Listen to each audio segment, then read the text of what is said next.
pasensyahin mo muna. Ito muna bawon mo. Magkasyahin mo ito ng isang buwan. Kailan pa? Tatawa ko na lang ng paraan.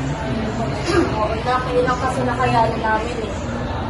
Okay lang po, ma. Thank you po. Okay, magagawa ko sa 50 pesos.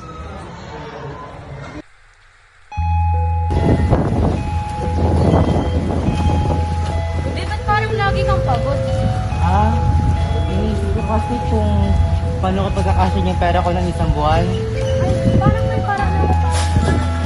Magawa kaya tayo na. Magbibenta ka ng dynamite sa Okay, pero paano kung malugi ka? Okay lang yan, at least may nagawa tayo. Meron naman ibang paraan.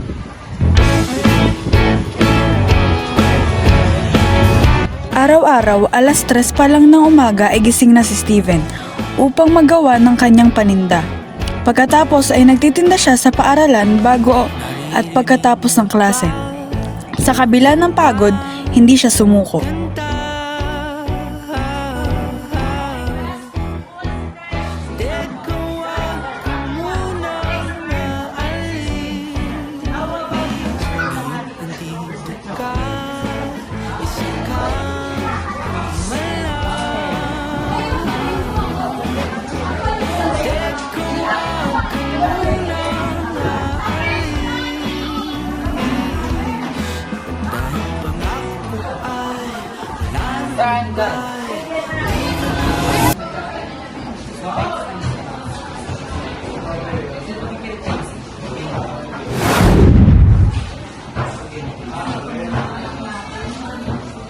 Paano ko makakuha sa beda ng boto ko? Alam ko naman ako kung sila. Hindi yan makagalit sa akin.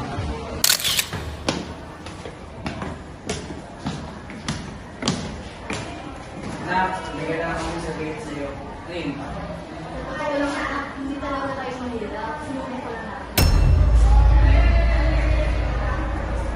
So, ibig sabihin na naman ito, mayaman pa rin tayo. Na kaya natin bayaran ang pangangailangan natin. Bakit? Hindi namin ito ginawa upang pahirapan ka. Ginawa namin ito para matutunan nyo ang pagiging masipag, matyaga at pagiging dependent. Hindi namin ito kailangan naman ito. Ano ba yan, pa? Ha? Bakit yung kaniya maghirap?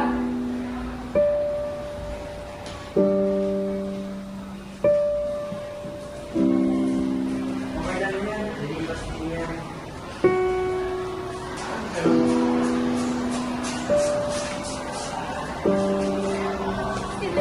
Uy, Steven, nandiyan ka pala!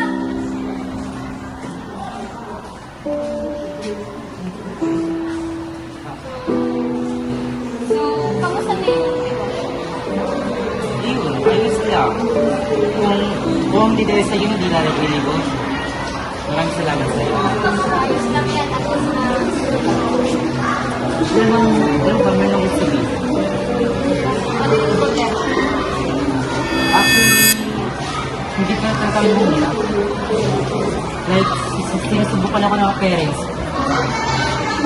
Okay lang yan. Hindi pa rin naman magbago ang tingin ko sa'yo.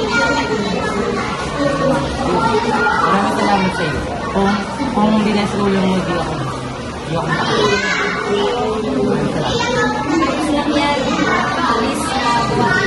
At least tumulong naman ako sa'yo. Yan, dahil sa tinulungan mo ako, ibibigay ko ang grant. Ang favor. Hindi na kailangan. Kung gusto mo tumulong, bigyan mo ito sa mga nangangailangan. Ang importante lang sa akin is mapapagpatuloy pa natin yung pagkakaibigan. Okay?